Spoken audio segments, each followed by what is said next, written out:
नमस्कार दोस्तों, आप सभी का एक बार फिर से बहुत बहुत स्वागत है।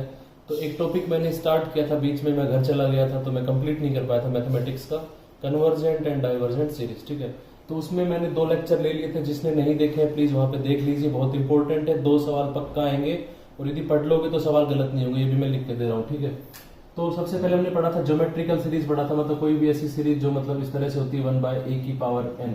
ठीक है, तो यदि यहाँ पे a जो है हमारा क्या होगा, यदि ग्रेटर देन 1 होगा उस केस में क्या होगी, हमारी सीरीज होगी कन्वर्जेंट होगी।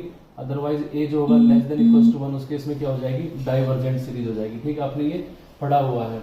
उसके बाद हम बात करते हैं पावर सीरीज। हमने पढ़ी थी समेशन ऑफ 1/n⁴p। ठीक है, ये है। यदि p है आपका, यदि क्या होगा p आपका लेस देन इक्वल्स टू 1 होगा तो क्या हो जाएगी, डाइवर्जेंट सीरीज हो जाएगी। अदरवाइज p यदि ग्रेटर देन 1 है उस केस में क्या हो जाएगी, कन्वर्जेंट सीरीज हो जाएगी। ये भी मैंने पढ़ाई थी। कंपैरिजन टेस्ट मैंने पढ़ाया था कि एक सीरीज an मानते हैं, उसके एक अप्रोक्सीमेट सीरीज मान लेते हैं bn, दोनों को कंपेयर करते हैं। यदि ये वाली जो सीरीज है ये क्या है हमारी, डाइवर्जेंट है, तो ये वाली भी क्या हो जाएगी, डाइवर्जेंट हो जाएगी। ये वाली क्या है, कन्वर्जेंट है, तो ये वाली भी कन्वर्जेंट हो जाएगी। मैं बहुत ही शॉर्ट में बता रहा हूँ क्योंकि ऑलरेडी लेक्चर। उसके बाद हमने कुछ क्वेश्चंस इस पे किए थे ना, कुछ मैंने बनाया था लेक्चर, उसमें क्वेश्चंस किए थे हमने। साथ ही साथ में एक पढ़ा था, एक ब्रह्मास्त्र भी पढ़ा था, जिसमें मतलब सब कुछ बताया हुआ था कि कैसे मतलब आपको एग्जैक्टली बिना किसी टाइम वेस्ट किए हुए आंसर बताना है। ठीक है, और आपको पता है मैथमेटिक्स के लेक्चर में लेता नहीं हूँ क्योंकि मैथमेटिक्स में मेरी खुद की मतलब रुचि नहीं है। तो यदि आपको अच्छा लगता है तो पढ़ो, नहीं देखते हैं थ्योरम, देखते हैं ना। रूट टेस्ट, जैसे कंपैरिजन टेस्ट था उसी तरह से है रूट टेस्ट। यदि हमारा an है वो 0 से बड़ा है and less than equals to x⁴n। ठीक है, मान ली ऐसे थ्योरम में दिया हुआ है, और जो x है वो आपका 0 से 1 के बीच में है। ठीक है, तो आप यदि an का nth रूट लेते हैं, क्योंकि टेस्ट का नाम ही है रूट, तो हम nth रूट ले लेंगे। a⁴1/n जो होगा 0 से x के बीच में, यदि ऐसा रहता है तो उस केस में क्या होता है, आपकी an जो होगी कन्वर्जेंट हो जाएगी। इसका दूसरा रूप आप समझिए जी, ज्यादा इंपॉर्टेंट है ना। यदि आपकी जो लिमिट रहेगी an जो है उसकी 1/nth पावर कर देते हैं, उसकी लिमिट मान लो l आती है। यदि l है जो लिमिट लेस देन है 1 से, मीन्स कन्वर्जेंट हो जाएगी सीरीज। l जो है greater than 1 means divergent, l is equal to 1 means no result. ठीक है, आप इसको इस एग्जांपल के थ्रू आप समझ सकते हैं। आपका दे रखा है n is equal to 2 to infinity 1/log of n⁴n।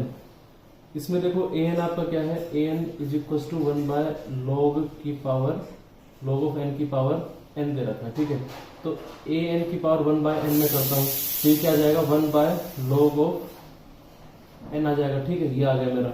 अब इसकी मैं लिमिट निकालता हूँ ना, लिमिट निकालता हूँ इसकी n टेंड्स टू इन्फिनिटी। तो जब n इन्फिनिटी पे जाएगा मतलब log of मैं डाल देता हूँ उसके अंदर 1000 डाल देता हूँ। ठीक है, या 10,000 डाल देता हूँ, तो उस केस में इसकी वैल्यू कितनी आ जाएगी, 1 कुछ आ जाएगी, 500 600 कुछ ऐसे आ जाएगी, 400 मान लो। तो ये धीरे धीरे 0 की तरफ बढ़ रहा है ना, मतलब इसकी लिमिट कहाँ जा रही है, 0 की तरफ जा रही है। n यदि इनफाइनाइट पुट करेंगे तो जो हमारी जो इसकी लिमिट है ये कहाँ जाएगी, 0 की तरफ जाएगी। इसका मतलब क्या है, l जो है वो क्या आ जाएगा, लेस देन 1, लिमिट बराबर 0 लेस देन 1। इट मीन्स क्या हो जाएगा, आपकी ये जो सीरीज हो जाएगी ये क्या हो जाएगी, कन्वर्जेंट हो जाएगी। ठीक है, ये आपको पता होना चाहिए। ये टेस्ट था रूट टेस्ट। इस पे और भी जो nth रूट टाइप के जो सवाल आते हैं उनके ऊपर लगाया जाता है। ये जहां भी आपको पावर n दिख जाए, सवाल सोल्व नहीं हो रहा है, उसका 1/n कर लो, लिमिट निकाल लो, लिमिट लेस देन 1 है, इसका मतलब क्या हो जाएगा, कन्वर्जेंट, अदरवाइज डाइवर्जेंट या फिर कुछ रिजल्ट। थोड़ा सा आगे बढ़ते हैं। नेक्स्ट थ्योरम जो है वो है लेबनीज थ्योरम। ठीक है, लेबनीज थ्योरम में क्या होता है, यदि हमारा an एक सीक्वेंस है वो ग्रेटर देन है 1, पॉजिटिव सीक्वेंस है। ठीक है, और वो डिक्रीजिंग है, मतलब कि जैसे जैसे आगे बढ़ेगी सीक्वेंस वो डिक्रीजिंग रहेगी, nth term is tends to 0। It means जो आपकी जो सीरीज है वो क्या है, डिक्रीजिंग है, an की nth टर्म 0 की तरफ जा रही है। ठीक है, तो उस केस में क्या होगा कि यदि हम अब बात कर रहे हैं नेगेटिव से, अब तक मैंने पॉजिटिव सीरीज की बात करी थी, अब मैं पहली बार क्या पढ़ा रहा हूं आपको, नेगेटिव सीरीज कैसे निकालते हैं। बहुत इंपॉर्टेंट है ये, बहुत ज्यादा इंपॉर्टेंट है। इस पे सवाल मान के चलो 100% आएगा। ठीक है, इस पे 100% सवाल आएगा कहीं ना कहीं आपके पेपर के अंदर। तो ये जो होती है -1⁴n इंटू an हो गया। ठीक है, तो ये क्या हो जाएगी, कन्वर्जेंट। यदि ये डिक्रीजिंग सीरीज है an तो -1⁴n एंड टेंस टू, यहाँ देखो 2 से इन्फिनिटी, 1 से इन्फिनिटी, 3 से इन्फिनिटी, 4 से इन्फिनिटी, उससे कोई फर्क नहीं पड़ेगा, सवाल वही का वही रहेगा आपका। ठीक है, तो ये क्या हो जाएगी, कन्वर्जेंट हो जाएगी यदि ये डिक्रीजिंग है an आपका। तो इस पे न्यूमेरिकल देखते हैं। आपको ये 3 क्वेश्चंस दे रखे हैं, आपको बताना है whether this series are convergent और डाइवर्जेंट, ठीक है। तो इनके लिए मैं क्या करता हूँ 1/n, तो मुझे नॉर्मली देखो इसको भूल जाता हूँ। यदि मुझे पता है 1/n है, ये मेरे ब्रह्मास्त्र से मुझे पता है कैसी होती है, डाइवर्जेंट होती है, ठीक है। 1/फैक्टोरियल ऑफ n ये क्या होती है, ये मुझे मेरे ब्रह्मास्त्र जो मैंने बताया था आपको लेक्चर में, यदि नहीं पढ़ा है तो पढ़ लेना। ये कैसी होती है, कन्वर्जेंट होती है। मतलब एक मैंने पूरा फॉर्मूला लिखवाया था, उसमें इधर वाले लेफ्ट वाले कन्वर्जेंट होते हैं, राइट वाले डाइवर्जेंट होते हैं, वो आपको पता होना चाहिए, ठीक है। ये जो ट्रिक है, ये वाली जो है आपका जो लेबनीज थ्योरम है, ये थोड़ी सी अलग है। इसके अंदर देखो क्या होता है कि आपको कुछ नहीं देखना है, सिंपल सा देखना है। an क्या है यहाँ पे, an आपका क्या हो गया 1/n। तो इसको देखो, इसकी जो n को बढ़ाएंगे आगे तो ये 0 की तरफ टेंड करता है, नहीं करता, डिक्रीज होगा ना। ये कैसे लिखा जा सकता है 1/1, फिर उसके बाद 1/2 प्लस, फिर उसके बाद ऐसे कर करके 1/500 इस तरह से। तो ये जो टर्म हमारी क्या है, डिक्रीजिंग है। डिक्रीजिंग है, इसका मतलब क्या है कि ये वाला जो आंसर हो जाएगा, क्या हो जाएगा आपका, ये हो जाएगा आपका कन्वर्जेंट, ठीक है। ये तो लिखा है इस थ्योरम में। अब आपका देखते हैं, इसके बारे में देखते हैं, ठीक है। ln ऑफ n, an क्या है आपका ln of 1/ln of n। तो n इस तरह से बढ़ता रहेगा कुछ, है ना, आगे चल के 1/ln ऑफ 500 मानो लिखता हूं मैं। तो ln ऑफ 500 क्या होगा, कुछ वैल्यू आएगी। ln ऑफ 1 करोड़ लिखूंगा तो मतलब वो 0 के पास पहुंच जाएगा। तो ये भी क्या है, डिक्रीजिंग सीरीज है। तो इसको मैं क्या लिख दूंगा, ये डिक्रीजिंग सीरीज है, डिक्रीजिंग। इसका मतलब मेरा ये जो क्वेश्चन होगा ये क्या हो जाएगा, कन्वर्जेंट हो जाएगा, ठीक है। आप समझ में आ गए। अब बात करते हैं हमने नेक्स्ट क्वेश्चन की, ठीक है, इसकी बात करते हैं। आपको पता है जो an क्या है, इसके अंदर an है आपका अंडर रूट ऑफ n। तो n की वैल्यू आप बढ़ाओ, n मान लो 500 करता हूं मैं, 500 करूंगा तो अंडर रूट 500, मतलब कुछ निकल के आएगा लगभग हमारा 25 के आसपास आ जाएगा, ठीक है। उसके बाद हम करते हैं ln ऑफ कितना करते हैं, sorry under root of m में करते हैं 1 करोड़ करेंगे तो भी कुछ वैल्यू निकल के आएगी। तो यहाँ पे क्या था 25 था, यहाँ पे निकल के आएगा कुछ 500 के आसपास, फिर आएगा 1000 के आसपास। तो जो आपकी ये जो सीरीज है क्या है, ये इंक्रीजिंग है, इंक्रीजिंग सीरीज है। इस इंक्रीजिंग इसका मतलब क्या हो जाएगा, ये आपका डाइवर्जेंट हो जाएगा, ठीक है। डिक्रीजिंग यदि an है तो जब भी -1 की पावर n आता है उसमें चेक कर लेना, उसके बगल में जो लिखा है इंक्रीजिंग है डिक्रीजिंग है, वो ब्रह्मास्त्र को भूल जाना। यहाँ पे ये कन्वर्जेंट डाइवर्जेंट, बस ये देखना increasing decreasing, increasing decreasing, increasing decreasing, फिर आपका आंसर निकल जाएगा।